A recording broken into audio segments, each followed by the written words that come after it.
How many of you clap? How many of you know what ChatGPT is? Okay. So not very many. So I'll tell you what ChatGPT is, just so you know, because you need to know this.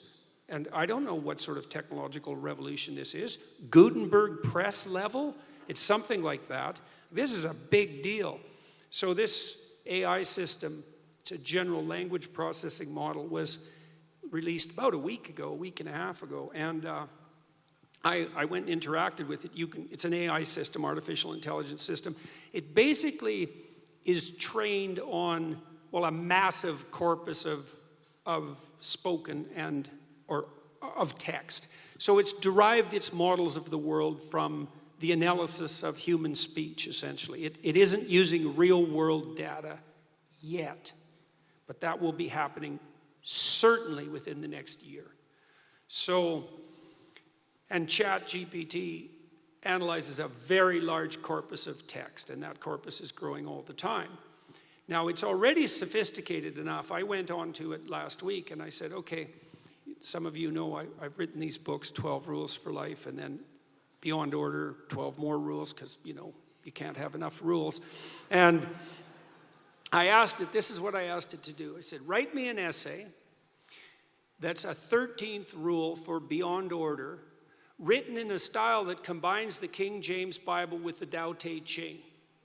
That's pretty difficult to pull off, you know. Any one of those things is hard. The intersection of all three, that's impossible. Well, it wrote it in about 3 seconds, 4 pages long, and it isn't obvious to me, for better or worse, that I would be able to tell that I didn't write it.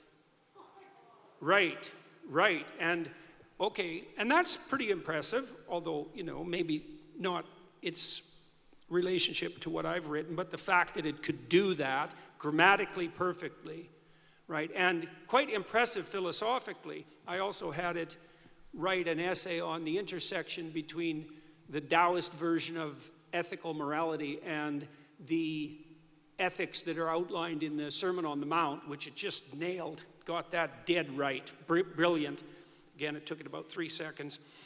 There was a computer engineer who purported to work for Tesla. He asked ChatGPT, he said, look, I work for Elon Musk, but I haven't been doing much for the last week, so I need you to write me 10 bullet points about what I probably would have done as a engineer at Twitter. What 10 things did I do last week that were productive and valuable? And, oh, if you don't mind, write me the accompanying computer code that goes with each project. And it did that too, 3 seconds, and the computer code works. Right, and so, okay, so that's already there. So then a university professor did this. He thought, oh, that's interesting. Any student will be able to write any essay on any topic with ChatGPT.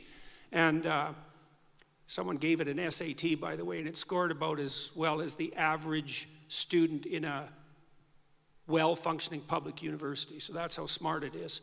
So that's basically an IQ test. He said, write me an essay, gave it a topic, wrote the essay. He said, now grade it. He said, if we can automate the students, we should be able to automate the professors too. And so it provided a complete, comprehensive analysis of its own essay with grade. It wrote, someone else asked it, write the screenplay and describe the characters for the next $900 million Hollywood blockbuster. It's like, bang, plot, characterizations. Then someone else took the descriptions of the actors and said, generate photorealistic computer images for each actor. And all the AI systems could do that. So I'm going to tell you what's going to happen next. This is going to happen this year. So get ready. Okay, so now we have an AI model that can extract a model of the world from the entire corpus of language. All right, and it's smarter than you. And it's going to be a hell of a lot smarter than you in 2 years. So you can get ready for that too. But it's not that smart yet because it's just a humanities professor at the moment. It doesn't test its linguistic knowledge against the real world. That's what a scientist does, right? You come up with a theory that's linguistically predicated, and then you throw it against the world and see if it sticks. And then the world tells you whether or not your linguistic construction is valid. But the new AI systems will be able to extract out patterns from the world itself, from images and so forth, and then be able to test their linguistic constructions against the world, and so they'll practice just like scientists. And the most advanced models are going to use text and image and action as well, because they'll be able to model human action. And so, and all of that's going to come down the pipes within the next year. So hang on to your hats, ladies and gentlemen, because what did my friend Jonathan Pajot say? Giants are going to walk the earth once more. And we're going to live through that, maybe. So, anyways. In terms of our rights, though, yeah. that is not a bad development.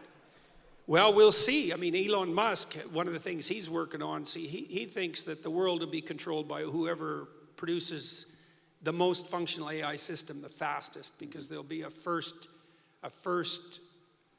mover advantage.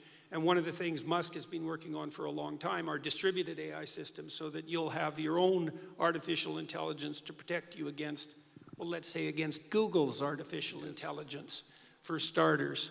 Yeah, or the CCP's artificial intelligence, because you can bet your hat they're working on that about as fast as they possibly can.